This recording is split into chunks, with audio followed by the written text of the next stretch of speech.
place in our country and has historically taken place. You are aware that change takes place from the bottom on up. It's never from the top on down. People on top are usually the last to know. You are all aware that 100 and more years ago, workers who are working incredibly long hours under horrendous working conditions said enough is enough. We're going to form unions and engage in collective bargaining. And as a result of those efforts, we created a middle class in this country. Workers had decent wages, decent benefits. And politically, because of millions of workers coming together, we passed Social Security, Medicare, Medicaid, and many other programs to help the American people.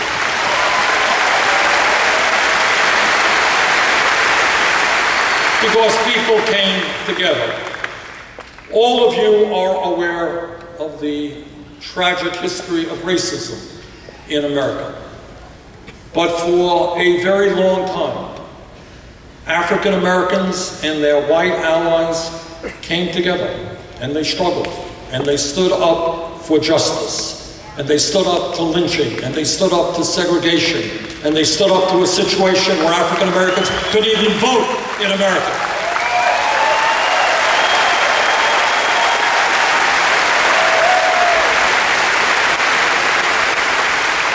And change came about. Not as much as we would want. We know that we still have racism in America, but as a nation, we should be proud of the fact that in 2008, we elected the first African American to be president of the United States. No small thing.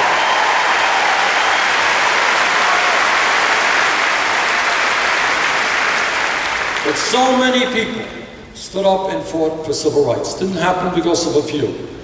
And when we talk about women's rights, we know that women, the suffragettes, Susan B. Anthony and all those folks went to jail. Some of them died, and they said women in America and around the world will not be second-class citizens.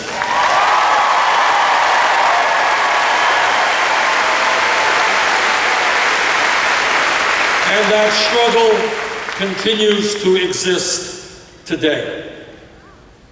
And then, in more recent history, we have seen gay people saying, we will not be discriminated against anymore.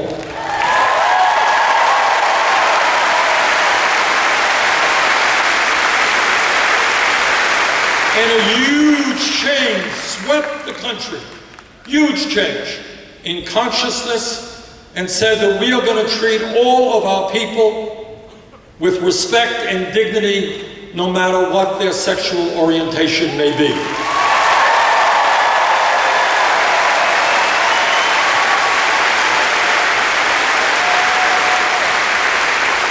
And last week, a very conservative Supreme Court finally made gay marriage legal in 50 states.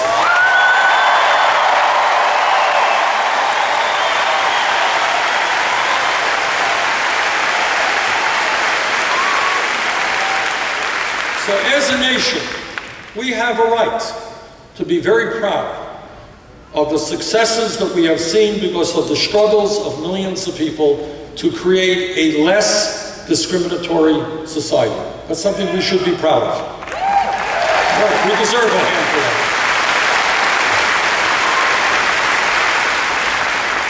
But there is one struggle in which not only have we not succeeded, but in which we are losing ground, and that is the fundamental struggle for economic justice.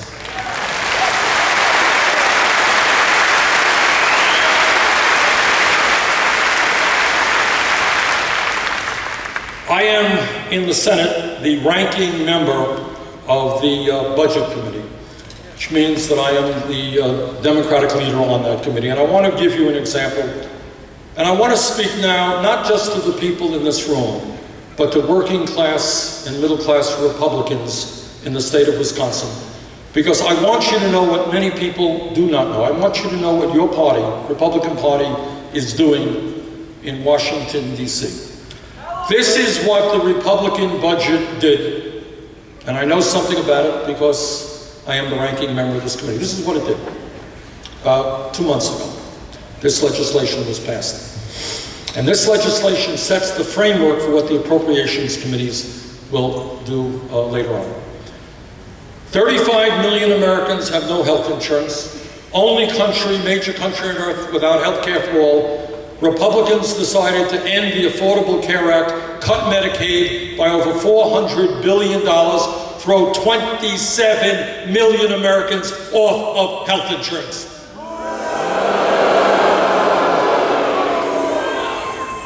At a time when the middle class is struggling to send their kids to college, Republican budget over a 10-year period cut $90 billion from the Pell Grant program.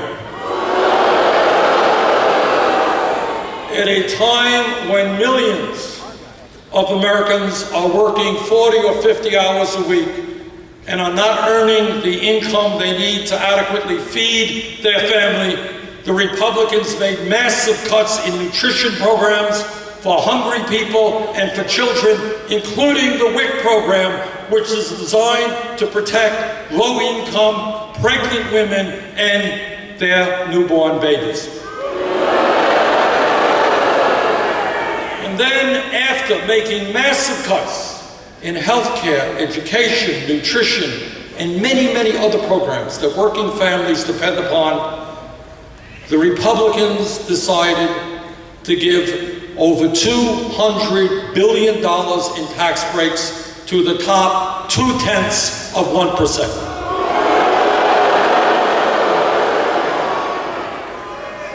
In my view, when we reach out, and what this campaign is about, is to reach out to working families all over this country, including Republicans.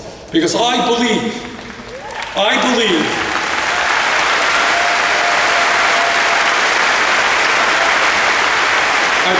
that the Koch brothers and the Republican leadership in Washington has gotten away with murder for too many years. What they have done is tried to divide our country up. Black versus white, native-born versus immigrant, gay. And what they have done is try to divide us. Our job is to bring people together around a progressive agenda that works for all of us.